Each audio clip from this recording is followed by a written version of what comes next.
is Lanya Patel. Welcome to Inside News. Now let's get into the details. Reacting to US President Donald Trump's statements on the Indian-Pakistan understanding, Congress leader Sachin Pallad questioned the Indian government's lines. Trump's repeated statements have been still not been clearly and precisely questioned at the high level. No matter how many times Trump has raised this issue on social media, he is not used to world terrorism and terrorists even more once. He did not speak once on world Pakistan involvement, which has been a proven track on record in the Mumbai, Pulwama and Pahalgam attacks. Pilot said, criticizing the focus of Kashmir, he added Pakistan wants to internationalize the Kashmir issue. It is time to call a special session on Parliament and pass 1994 proposal of taking POK back. The US President announcing a ceasefire was unexpected. Pakistan is a failed statement controlling by its army and ISI.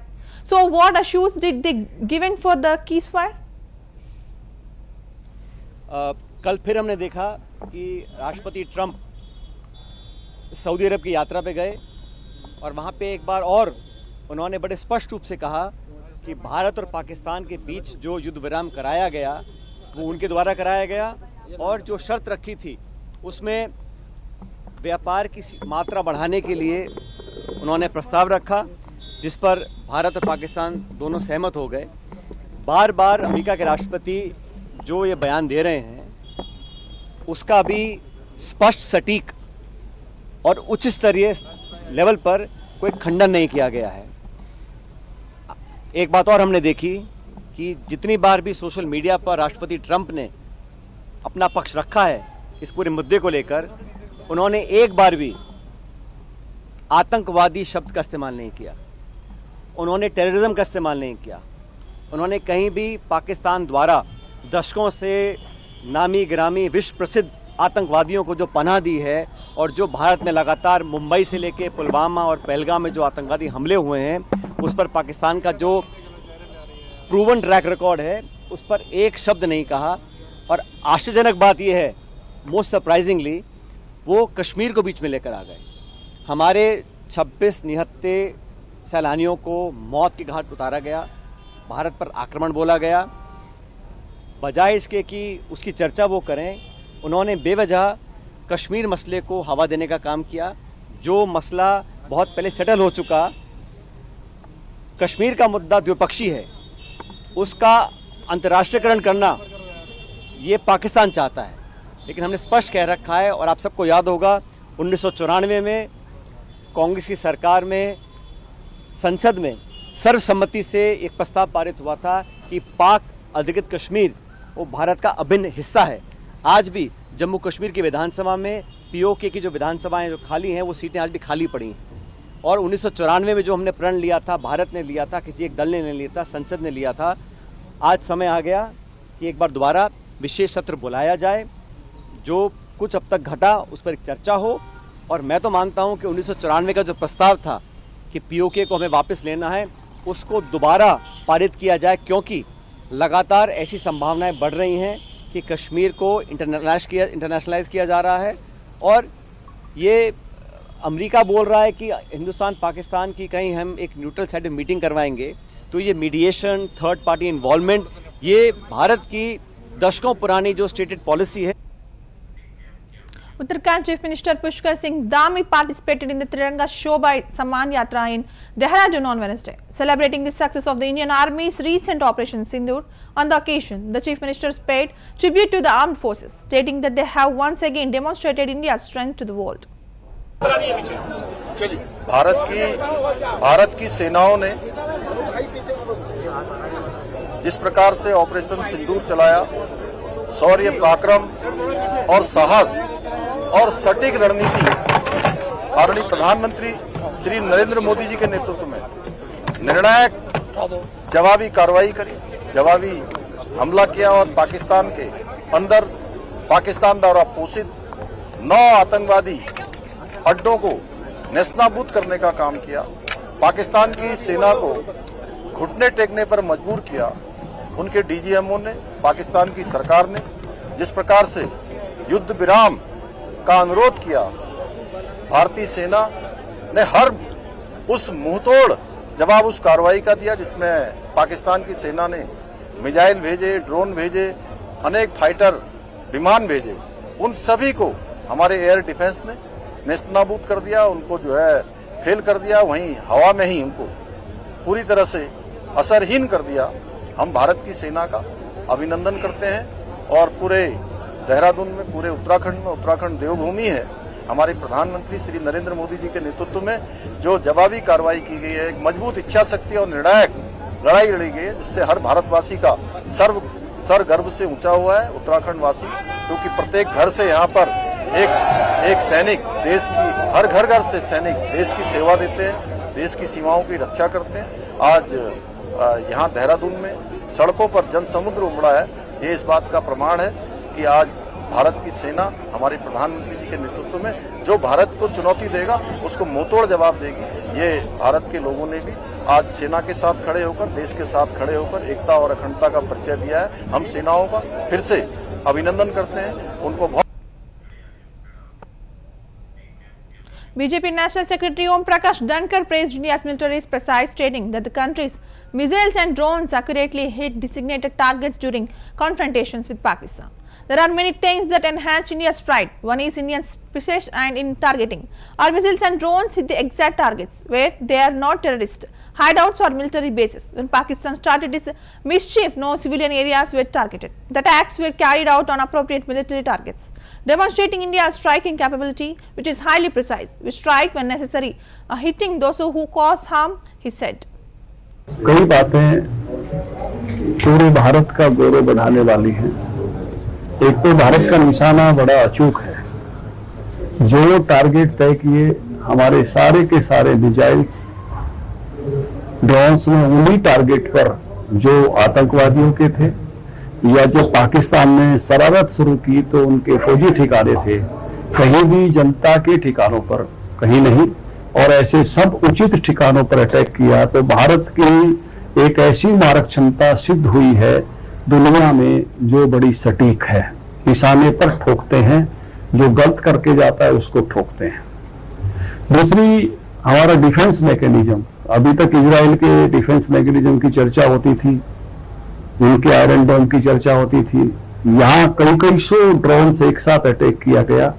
Bharat की सेना ने सबका बहुत ही, मैं कहूँगा, सटीकता के साथ उन सबको रोका, और कहीं भी जन हानि जो है नगरों में, ऐसे स्थानों पर जहां उन्होंने डाले, फौजी इमारतों पर या जहां भी भेजे, उन सबको रास्ते में ही डिस्ट्रॉय किया।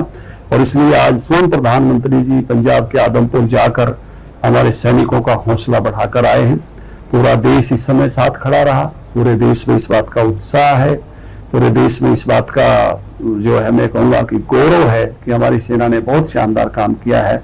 और उसी के लिए देश भर में तिरंगा यात्राएं संपन्न हो रही हैं, सैनिकों के सम्मान में, देशभक्ति के ज्वार में। कई बातें।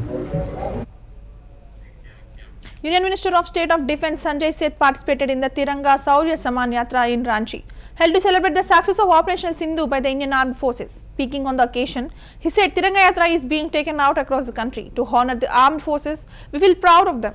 Prime Minister Modi has promised that they will give a benefiting reply to Pakistan, and our armed forces made the possible. झंडा ऊपर रखिए सबको। सर, तिरंगा यात्रा पार्टी के द्वारा निकाला जा रहा है। देखो, पूरे देश में आज तिरंगा यात्रा कल से ही निकाली जा रही है, कि भारतीय फौज ने जो पराक्रम दिखाया, जो वीरता दिखाई, उन्होंने कर्तव्य का पालन किया। अब भारत की जनता अपना कर्तव्य का पालन कर रही है। 140 करोड़ देशवासी, जिनका सीना चौड़ा हुआ, सर गर्व से ऊंचा हुआ कि मां भारती की सेवा, और ऐसे घिनौना कृत्य करने वाले ऐसे आतंकवादी, खूंखार आतंकवादी, जिनको नेस्तनाबूद कर दिया गया। 9 उनके अड्डे खूंखार आतंकवादियों के, जहां तक कई देश के ड्रोन नहीं पहुंच पाते थे, हमारे वीर सैनिक पहुंचकर को ध्वस्त कर दिया। बिहार की पावन भूमि से प्रधानमंत्री ने देश की जनता से वादा किया था कि ऐसे लोग जिन्होंने हमारे बहनों के सिंदूर मिटाने का काम किया, उनको मिट्टी मिला देंगे। और हमारी फौज ने, भारत की फौज ने मिट्टी मिला दिया। आज पूरा देश उनको सैल्यूट कर रहा है, और सैल्यूट करके अपना कर्तव्य, क्यों ऐसे वीर जो -30 डिग्री, -40 डिग्री में 24/7 खड़े यह कृत्य, और हम ये कह सकते हैं कि जो कृत्य, घिनौना कृत्य आतंकवादियों ने किया, उनके रहनुमा पाकिस्तान ने किया, उनके 11 एयर बेस भी मिट्टी मिला दी गया, ध्वस्त कर दिया गया। यह वीरता, यह पराक्रम, और उसी पराक्रम को salute. Shiromani Gurudwara Prabandhakar Committee President Harchand Singh Dami addressed a press conference speaking of a range of key issues concerning the Sikh community and Gurudwara management. He emphasized that SGPC's commitment to preserving Sikh heritage, upholding religious rights and responding to recent developments affecting the community. Further details from the conference are awaited. ਸਭ ਤੋਂ ਪਹਿਲਾਂ ਖਾਲਸਾ ਪੰਥ ਦੀ ਚੜ੍ਹਦੀ ਕਲਾ ਲਈ ਉਸ ਅਕਾਲ ਪੁਰਖ ਵਾਹਿਗੁਰੂ ਜੀ ਅੱਗੇ ਅਰਦਾਸ ਕਰਦਾ ਹਾਂ। ਜਿਵੇਂ ਕਿ ਆਪ ਜੀ ਨੇ ਇਹ ਪਤਾ ਹੀ ਹੈ, ਆਪ ਜੀ ਨੂੰ ਇਹ ਪਤਾ ਹੀ ਹੈ ਕਿ ਪਿਛਲੇ 30 ਸਾਲਾਂ ਤੋਂ ਜੇਲ੍ਹ ਵਿੱਚ 18 ਸਾਲਾਂ ਤੋਂ ਫਾਂਸੀ ਚੱਕੀ ਵਿੱਚ ਬੈਠਾ ਆਪਣੇ ਹੋਣ ਵਾਲੇ ਫੈਸਲੇ ਦਾ ਇੰਤਜ਼ਾਰ ਕਰ ਰਿਹਾ ਹਾਂ। ਦੇਸ਼ ਦੇ ਮੌਜੂਦਾ ਹੁਕਮਰਾਨਾਂ ਵੱਲੋਂ ਜਾਣਬੁੱਝ ਕੇ ਇੱਕ ਸਾਜ਼ਿਸ਼ ਦੇ ਤਹਿਤ ਬੋਰਡ ਰਾਜਨੀਤੀ ਨੂੰ ਮੁੱਖ ਰੱਖ ਕੇ ਪਿਛਲੇ 13 ਸਾਲਾਂ ਤੋਂ ਮੇਰੀ ਫਾਂਸੀ ਦੀ ਸਜ਼ਾ ਨਾਲ ਸੰਬੰਧਿਤ ਅਪੀਲ ਤੇ ਫੈਸਲਾ ਲੈਣ ਤੋਂ ਇਨਕਾਰ ਕੀਤਾ ਜਾ ਰਿਹਾ ਹੈ। 2020 ਤੋਂ ਲੈ ਕੇ ਹੁਣ ਤੱਕ ਦੇਸ਼ ਦੇ ਸੁਪਰੀਮ ਕੋਰਟ ਵਿੱਚ ਵਾਰ-ਵਾਰ ਕੇਂਦਰ ਸਰਕਾਰ ਨੂੰ ਇਸ ਅਪੀਲ ਤੇ ਫੈਸਲਾ ਲੈਣ ਲਈ ਆਦੇਸ਼ ਜਾਰੀ ਕੀਤੇ ਗਏ, ਪਰ ਅਫਸੋਸ ਕੇਂਦਰ ਸਰਕਾਰ ਨੇ ਨਾ ਤੇ ਸੁਪਰੀਮ ਕੋਰਟ ਦੇ ਆਦੇਸ਼ਾਂ ਨੂੰ ਹੀ ਮੰਨਿਆ ਤੇ ਨਾ ਹੀ ਸੁਪਰੀਮ ਕੋਰਟ ਆਪਣੇ ਕੀਤੇ ਆਦੇਸ਼ਾਂ ਨੂੰ ਲਾਗੂ ਕਰਵਾ ਸਕੇ। ਜੇਕਰ ਦੇਸ਼ ਦੀ ਸੁਪਰੀਮ ਕੋਰਟ ਵੀ ਕੋਈ ਫੈਸਲਾ ਨਾ ਕਰਵਾ ਸਕੇ, ਕੇਂਦਰ ਅੱਗੇ ਬੇਬਸ ਹੋ ਜਾਵੇ, ਫਿਰ ਇਨਸਾਫ ਲਈ ਕਿਹੜਾ ਰਾਹ ਬਚਦਾ ਹੈ ਮੈਨੂੰ ਨਜ਼ਰ ਨਹੀਂ ਆਉਂਦਾ। ਦੂਸਰਾ, ਉਹਨੇ ਭਾਈ ਰਾਜਵਾਨਾ ਸਾਹਿਬ ਨੇ ਇੱਕ ਆ ਜਿਹੜਾ ਪਹਿਲਗਾਮਾਂ ਪਿੱਛੇ ਜਿਹੜਾ ਵੱਡਾ ਐਪੀਸੋਡ ਹੋਇਆ ਉਹ ਤੇ ਦੁੱਖ ਦੀ ਵੀ ਇਜ਼ਹਾਰ ਕੀਤਾ। ਪਿਛਲੇ ਦਿਨੀ ਪਹਿਲਗਾਮ ਦੇ ਵਿੱਚ ਬਹੁਤ ਦੁਖਦਾਈ ਘਟਨਾ ਵਾਪਰੀ। ਹੱਸਦੇ ਖੇਡਦੇ ਨਿਰਦੋਸ਼ ਲੋਕਾਂ ਦਾ ਧਰਮ ਪੁੱਛ ਕੇ ਲੋਕਾਂ ਨੂੰ ਇਸ ਵਿੱਚ ਕਤਲੇਆਮ ਕਰ ਦਿੱਤਾ ਗਿਆ, ਉਹ ਵੀ ਹਿੰਦੂ ਸਨ। ਇਸ ਘਟਨਾ ਬਹੁਤ ਦੁਖਦਾਈ ਹੈ। ਇਸ ਦੀ ਜਿੰਨੀ ਵੀ ਨਿੰਦਾ ਕੀਤੀ ਜਾਵੇ ਓਨੀ ਹੀ ਘੱਟ ਹੈ। ਹਿੰਦੂ ਵੀ ਸਾਡੇ ਹੀ ਭਰਾ ਹਨ। ਦੁੱਖ ਦੀ ਘੜੀ ਵਿੱਚ ਸਾਡੀਆਂ ਭਾਵਨਾਵਾਂ ਉਹਨਾਂ ਸਾਰੇ ਪੀੜਤ ਪਰਿਵਾਰਾਂ ਨਾਲ ਹਨ। ਨਿਰਦੋਸ਼ ਲੋਕਾਂ ਦੇ ਕਤਲੇਆਮ ਨੂੰ ਕਦੇ ਵੀ ਜਾਇਜ਼ ਨਹੀਂ ਠਹਿਰਾਇਆ ਜਾ ਸਕਦਾ।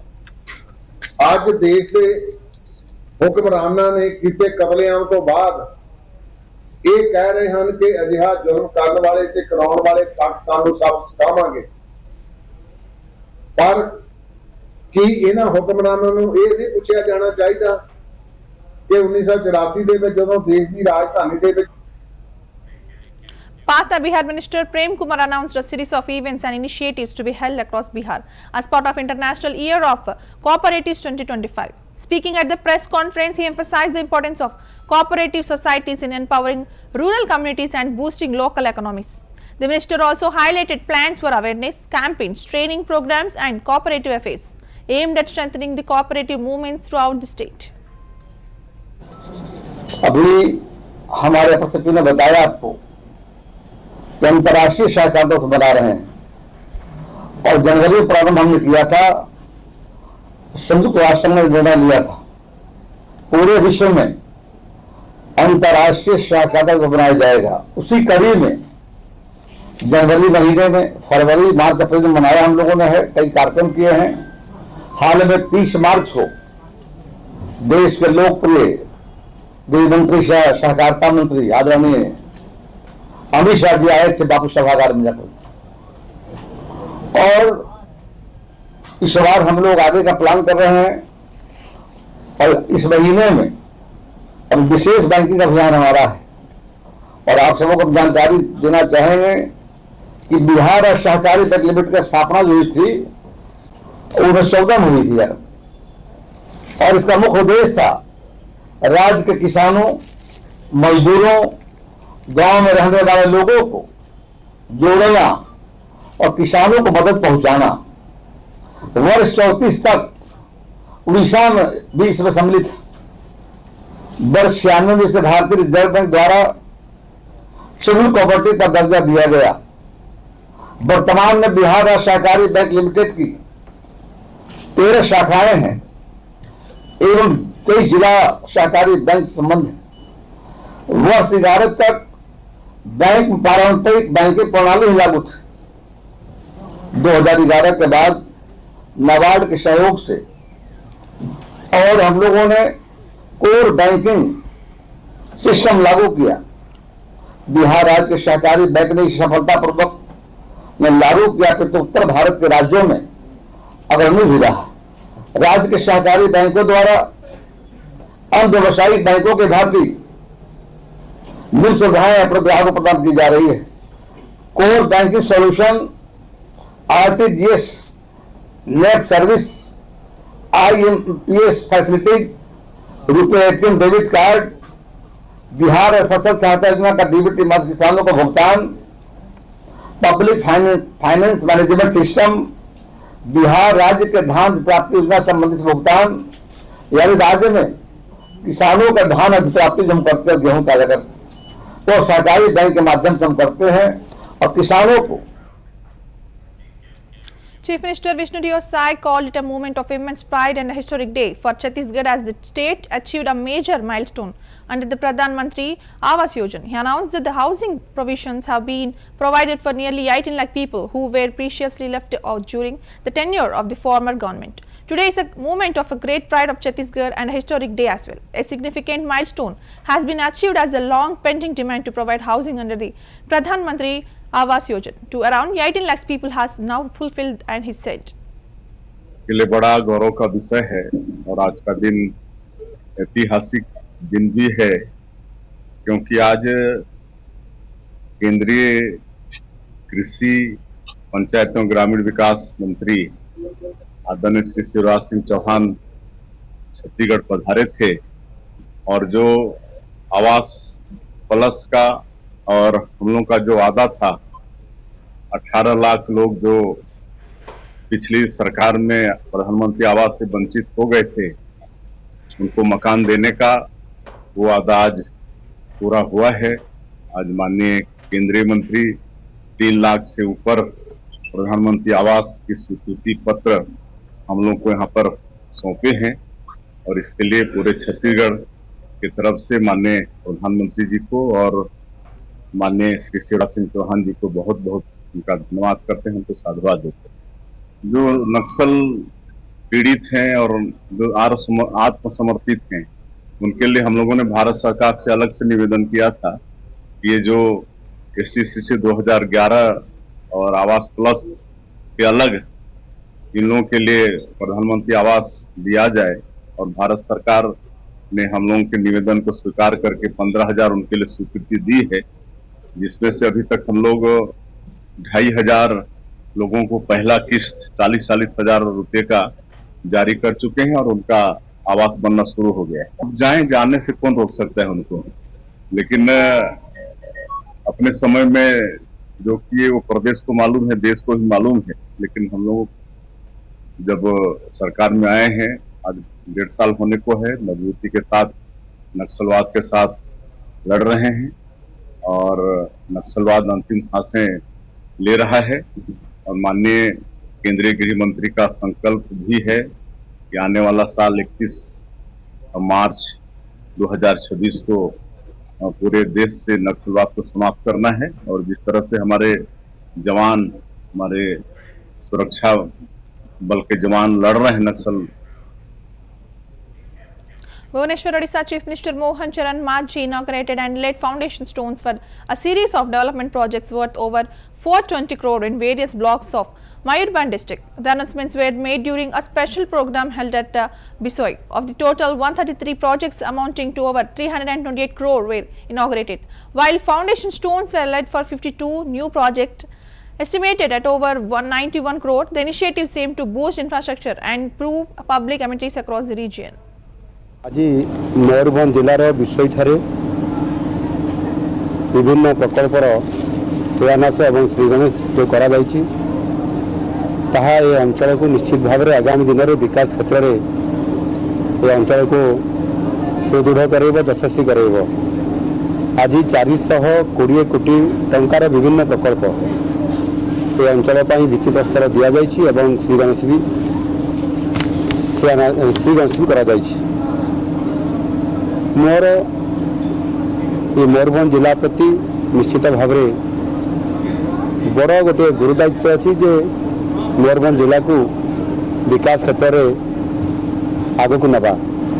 ଆଉ ସେଥିପାଇଁ ମୋର 4ଟି ଗସ୍ତ ଭିତରେ ବର୍ତ୍ତମାନ ପର୍ଯ୍ୟନ୍ତ 1633 କୋଟି ଟଙ୍କାରୁ ଅଧିକ ବିଭିନ୍ନ ପ୍ରକଳ୍ପର ଗୋଟିଏ ଥର ଉଦଳାରେ ଆଉ ଗୋଟିଏ ଥର ଖିଚିଙ୍ଗରେ ଏବଂ ବାରିପଦାରେ ଆଉ ଆଜି ବିଷୟରେ ଏଇଭଳି ବିଭିନ୍ନ ପୃଥକ ପୃଥକ ଭାବରେ ଅନେକ ବିକାଶମୂଳକ କାମ ଭିତରେ ଶିକ୍ଷା, ସ୍ୱାସ୍ଥ୍ୟ, ଗମନାଗମନ ଏବଂ ଜଳସେଚନ ଏ ସମସ୍ତ କଥାକୁ ପ୍ରାଧାନ୍ୟ ଦିଆଯାଇ ଆଜି ବିଭିନ୍ନ ପ୍ରକାରର ବିକାଶମୂଳକ କାମକୁ ଅଧିକ କିଭଳି ଭାବରେ ଏ ଅଞ୍ଚଳରେ କରାଯାଇପାରିବ ତାକୁ ଫୋକସ୍ କରାଯାଉଛି।